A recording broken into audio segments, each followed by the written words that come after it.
ಮಧುಗಿರಿ ಮಾಡಿದ್ದಾರೆ,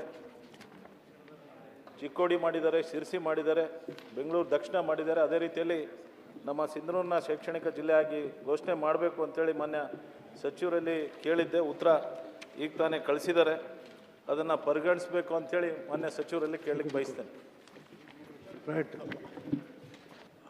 ಮಾನ್ಯ ಸಭಾಧ್ಯಕ್ಷರೇ, ಅದು ಜಿಯೋಗ್ರಫಿಕಲಿ ಭಾಳ ದೊಡ್ಡ ಏರಿಯಾ ಇರೋದ್ರಿಂದ ನಾವು ಮುಂಚೆ ಬೆಳಗಾಮು ಚಿಕ್ಕೋಡಿಯನ್ನು ಡಿವೈಡ್ ಮಾಡ್ತಕ್ಕಂಥದ್ದು ಮತ್ತು ಸಿರ್ಸಿ ಮತ್ತು ಕಾರವಾರನ ಡಿವೈಡ್ ಮಾಡಿದ್ದು, ತುಮಕೂರು ಮತ್ತು ಮಧುಗಿರಿಯನ್ನು ಹಿಂದೆ ಕೆಲವು ವರ್ಷಗಳ ಹಿಂದೆ ಮಾಡಿರ್ತಕ್ಕಂಥದ್ದು. ಈಗ ಅವರು ಪ್ರಸ್ತಾವನೆಯನ್ನು ಕೊಟ್ಟಿದ್ದಾರೆ, ವೈಯಕ್ತಿಕವಾಗೂ ಕೂಡ ಅವರು ಮನವಿಯನ್ನು ಕೂಡ ಮಾಡಿದ್ದಾರೆ. ಇದು ಸ್ವಲ್ಪ ಆರ್ಥಿಕ ಒಂದು ಇಲಾಖೆಗೂ ಕೂಡ, ಯಾಕೆಂದರೆ ಎಲ್ಲ ಆಫೀಸರ್ಸು ಇದೆಲ್ಲರೂ ಕೂಡ ಬೇಕಾಗ್ತದೆ. ಅವರು ಮತ್ತು ಕೂಡ ಒತ್ತಡವನ್ನು ಕೊಟ್ಟರು, ಪರ್ಸನಲಾಗೂ ಕೂಡ ಬಂದು ಮಾತಾಡಿ, ಇಲ್ಲ ಇದನ್ನು ನೀವು ಸರ್ಕಾರ ಮಟ್ಟದಲ್ಲೂ ಕೂಡ ಇದಕ್ಕೆ ಆರ್ಥಿಕ ಇಲಾಖೆಗೆಲ್ಲ ಕಳಿಸಿ ನಾನು ಕೂಡ ಮಾತಾಡ್ತೀನಿ ಅಂಥೇಳಿ ಅದನ್ನ ಪರಿಶೀಲನೆ ಯಾವ ರೀತಿ ಮಾಡಬೇಕು ಅಂಥೇಳಿ. ಯಾಕೆಂದರೆ ಈಗ ಆ್ಯಸ್ ಇಟ್ ಈಸ್ ನಮಗೆ ಕೆಲಸ ಮಾಡೋದಕ್ಕೆ ತೊಂದರೆ ಏನಿಲ್ಲ, ಆದರೆ ಅವರು ಭಾಳ ಒತ್ತಡವನ್ನು ಹಾಕ್ತಾ ಇದ್ದಾರೆ, ಭಾಳ ಹಿಂದುಳಿದಿದೆ. ಮತ್ತು ಶಿಕ್ಷಣ ಸಂಸ್ಥೆಗಳು ಕೂಡ ಜಾಸ್ತಿ ಇರೋದ್ರಿಂದ ದಯವಿಟ್ಟು ಅದು ಮಾಡಿ ಅಂತಲೂ ಕೂಡ ಅವರು ವೈಯಕ್ತಿಕವಾಗಿ ಮಾತಾಡಬೇಕಾದ್ರೆ ಅವ್ರು ಕೇಳ್ಕೊಂಡಿದ್ದಾರೆ. ನಾನು ಪ್ರಸ್ತಾವನೆಯನ್ನು ಮತ್ತೆ ಸರ್ಕಾರದ ಮಟ್ಟಿಗೆ, ಯಾಕೆಂದರೆ ಬೇರೆ ಬೇರೆ ಇಲಾಖೆನೂ ಕೂಡ ನಮಗೆ ಕೊಡ್ತದೆ. ಆದರೆ ಈಗ ಸದ್ಯಕ್ಕೆ ನಮಗೆ ಇಲಾಖೆ ರನ್ ಮಾಡೋದಕ್ಕೇನು ತೊಂದರೆ ಇಲ್ಲ, ಆದರೆ ಅವರು ಏನು ಕಾಳಜಿಯನ್ನು ಅವರು ವ್ಯಕ್ತಪಡಿಸಿದ್ದಾರೆ ಆರ್ಥಿಕ ಇಲಾಖೆಗೆ ಕಳಿಸಿ. ಯಾಕೆಂದರೆ ಎಲ್ಲ ನಮಗೆ ಡಯಟ್ ಬರಬೇಕಾಗತ್ತೆ, ಎಲ್ಲರೂ ಕೂಡ ಬರೋದ್ರಿಂದ ಅದನ್ನು ಆರ್ಥಿಕ ಇಲಾಖೆಗೂ ಕಳಿಸಿ ಅವ್ರ ಕಡೆನೂ ಕೂಡ ವೈಯಕ್ತಿಕವಾಗಿ ಚರ್ಚೆಯನ್ನು ಮಾಡಿ ನಾನು ಯಾವ ರೀತಿ ತೀರ್ಮಾನವನ್ನು ತಗೊಳ್ಬೇಕು. ಯಾಕೆಂದರೆ ಇದಾದ ತಕ್ಷಣ ಮತ್ತು ಬೇರೆ ಜಿಲ್ಲೆಗಳು ಬರ್ತಾವೆ, ಅವು ಭಾಳ ಒತ್ತಡ ಬರ್ತದೆ. ಅದನ್ನು ನೋಡಿಕೊಂಡು ನಾನು ಬಸವನಗೌಡರಿಗೂ ಕೂಡ ನಾನು ಮಾತಾಡ್ತಕ್ಕಂಥ ವ್ಯವಸ್ಥೆಯನ್ನು ನಾನು ಮಾಡ್ತೀನಿ. ಸಭಾಧ್ಯಕ್ಷ, ಏನು ಆರ್ಥಿಕ ಇಲಾಖೆ ಬಗ್ಗೆ ತಾವೇನು ಸಚಿವರು ಪ್ರಸ್ತಾಪ ಮಾಡಿದರು ಸಭಾಪತಿಗಳೇ, ಈಗಾಗಲೇ ಕಲ್ಯಾಣ ಕರ್ನಾಟಕ ಅಭಿವೃದ್ಧಿ ಮಂಡಳಿ ಇದೆ, ಸಾಕಷ್ಟು ಅನುದಾನ ಇದೆ. ಅದು ಪ್ರತ್ಯೇಕ ಅನುದಾನ ಇರೋದರಿಂದ ಆರ್ಥಿಕ ಯಾವುದೂ ಇವತ್ತು ಭಾರ ಆಗಲ್ಲ ಅಂಥೇಳಿ ಈ ಸಂದರ್ಭದಲ್ಲಿ ಹೇಳ್ತೇನೆ. ಅದನ್ನು ಘೋಷಿಸುವಂಥ ಕೆಲಸ ಸಚಿವರು ಮತ್ತು ಸರ್ಕಾರದಿಂದ ಆಗಬೇಕು ಅಂತೇಳಿ ಕೇಳ್ತೇನೆ.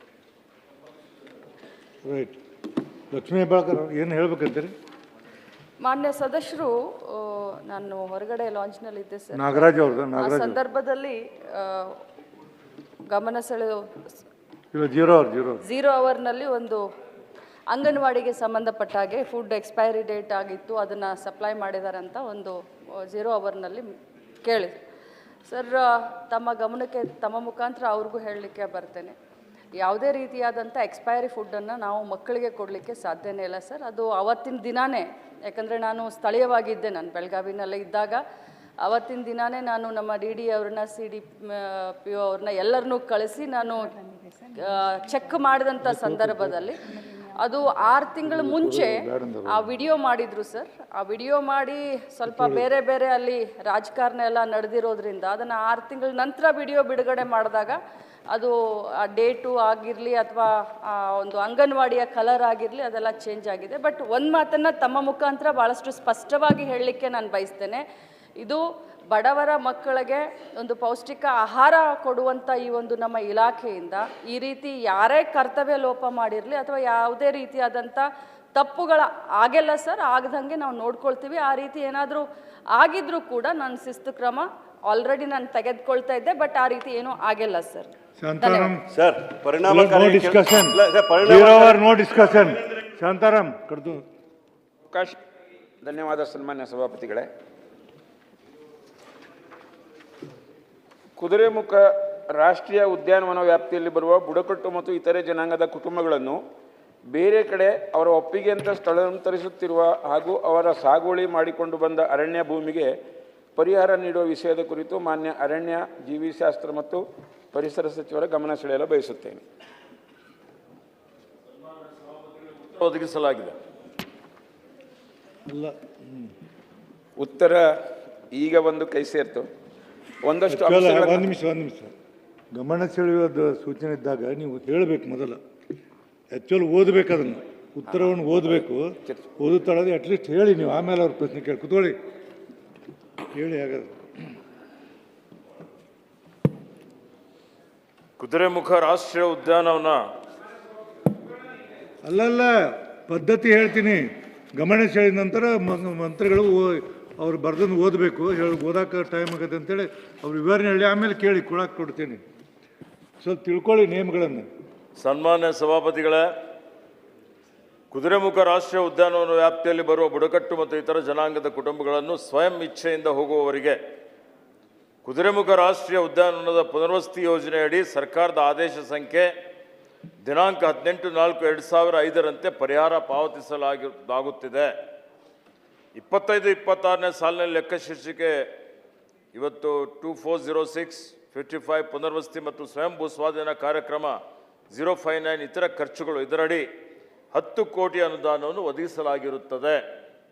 ಕುದುರೆಮುಖ ರಾಷ್ಟ್ರೀಯ ಉದ್ಯಾನವನ ವ್ಯಾಪ್ತಿಯಲ್ಲಿ ವಾಸ್ತವ್ಯವಿರುವ ಕುಟುಂಬಗಳ ಒಟ್ಟು ಸಂಖ್ಯೆ 1382.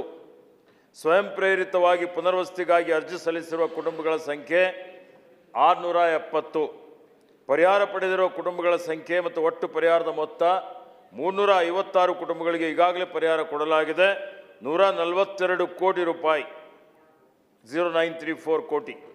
ಪರಿಹಾರ ಪಡೆಯಲು ಬಾಕಿ ಇರುವ ಕುಟುಂಬಗಳ ಸಂಖ್ಯೆ 314. ಸದರಿ 314 ಕುಟುಂಬಗಳ ಪೈಕಿ 76 ಕುಟುಂಬಗಳ ಸ್ಥಿರಾಸ್ತಿಯ ಮೌಲ್ಯಮಾಪನವು ವಿವಿಧ ಇಲಾಖೆಗಳ ವತಿಯಿಂದ ಮಾಡಲಾಗಿದ್ದು, ಸರ್ಕಾರದಿಂದ ಅನುದಾನ ಬಿಡುಗಡೆ ಆಧಾರದ ಮೇಲೆ ಜಿಲ್ಲಾ ಮಟ್ಟದ ಪುನರ್ವಸತಿ ಪರಿಹಾರ ಸಮಿತಿ ವತಿಯಿಂದ ಅನುಮೋದನೆ ಪಡೆದು ಪರಿಹಾರ ವಿತರಿಸಲು ಕ್ರಮ ಕೈಗೊಳ್ಳಲಾಗುತ್ತಿದೆ.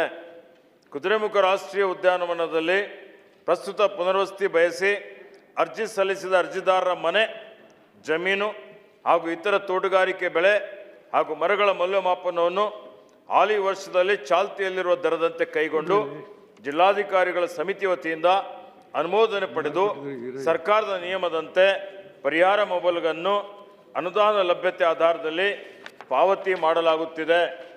ಸರ್ಕಾರದ ಆದೇಶ ಸಂಖ್ಯೆ ನಂಬರ್ RD-26/REH 2003 ಬ್ಯಾಂಗ್ಳೂರು ಡೇಟೆಡ್ 18/4/2005 ಉಲ್ಲೇಖಿಸಿರುವ ಮಾನದಂಡಗಳಾದ ಸ್ವಂತ ಜಮೀನು ಇತ್ಯಾದಿ, ಎರಡನೇದು ಕಂದಾಯ ಜಮೀನನ್ನು ಒತ್ತುವರಿ ಮಾಡಿಕೊಂಡಿರುವುದು ಮತ್ತು ಮೂರನೇದು ಕಿರು ಅರಣ್ಯ ಹಾಗೂ ರಾಜ್ಯ ಅರಣ್ಯವನ್ನು ಒತ್ತುವರಿ ಮಾಡಿಕೊಂಡಿರುವವರ ಆಧಾರದ ಮೇರೆಗೆ ಭೂಸ್ವಾಧೀನ ಕಾಯ್ದೆ ಹಾಗೂ ಚಾಲ್ತಿಯಲ್ಲಿರುವ ನಿಯಮಗಳನ್ವಯ ಪರಿಹಾರ ಒದಗಿಸಲಾಗುತ್ತಿದೆ.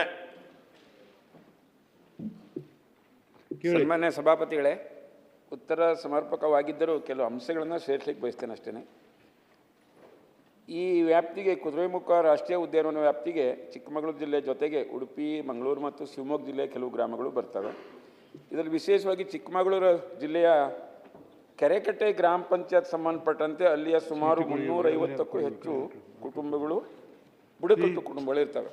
ನಾನು ವಿಶೇಷವಾಗಿ ಬುಡಕಟ್ಟು ಕುಟುಂಬಗಳ ಬಗ್ಗೆನೇ ಉಲ್ಲೇಖ ಮಾಡೋದಾದರೆ ಒಂದು 4 ಅಂಶಗಳನ್ನು ಅಲ್ಲಿ ಸೇರಿಸ್ಬೇಕಂತ ಸನ್ಮಾನ್ಯ ಸಚಿವರಲ್ಲಿ ವಿನಂತಿ ಮಾಡಿಕೊಳ್ತೇನೆ. ಒಂದನೇದು, ಯಾವ ಬುಡಕಟ್ಟು ಸಮುದಾಯದ ಕುಟುಂಬಗಳಿಗೆ ಅರಣ್ಯ ಹಕ್ಕು ಪತ್ರ ಸಿಕ್ಕಿದೆಯೋ ಅವರಿಗೂ ಪರಿಹಾರ ನೀಡುವಾಗ ಅಧಿಕೃತ ಜಮೀನು ಹೊಂದಿದವರ ಪ್ರಮಾಣದಲ್ಲಿಯೇ ಇದು ಪುನರ್ವಸತಿಯನ್ನು ಕೊಡಬೇಕು ಮತ್ತು ಅನುದಾನ ಕೊಡಬೇಕು ಅನ್ನೋಂಥದ್ದನ್ನು ಇಲ್ಲಿ ಉಲ್ಲೇಖ ಮಾಡಲಿಕ್ಕೆ ಬಯಸ್ತೇನೆ. ಹಾಗೆ ಇಲ್ಲಿ ವಿಶೇಷವಾಗಿ ಗೌಡಲು ಬುಡಕಟ್ಟು ಜನಾಂಗದವರು ಹುಲಿ ಮತ್ತು ಇತರೆ ಕಾಡು ಪ್ರಾಣಿಗಳ ನಿರಂತರ ದಾಳಿ ನಡೆಯುತ್ತಿದೆ. ಅವರು ಅತಿಕ್ರಮಣ ಜಾಗದಲ್ಲಿ ಇರೋದರಿಂದ ಅವರಿಗೂ ಆ ಪರಿಹಾರ ಕೊಡುವಂಥದ್ದು ಕೂಡ ಆಗಬೇಕು ಅನ್ನೋಂಥದ್ದು.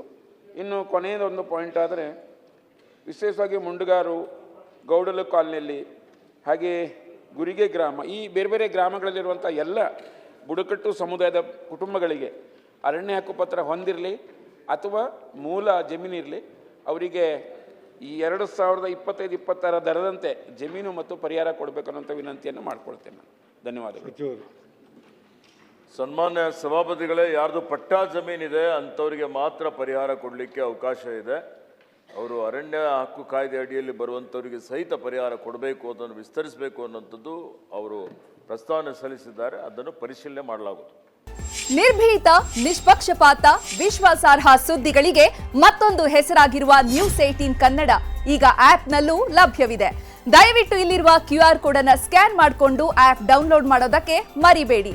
ನಿಮ್ಮ ಬೆಂಬಲ ಹೀಗೆ ಸದಾ ನಮ್ಮೊಂದಿಗಿರಲಿ. ಧನ್ಯವಾದ.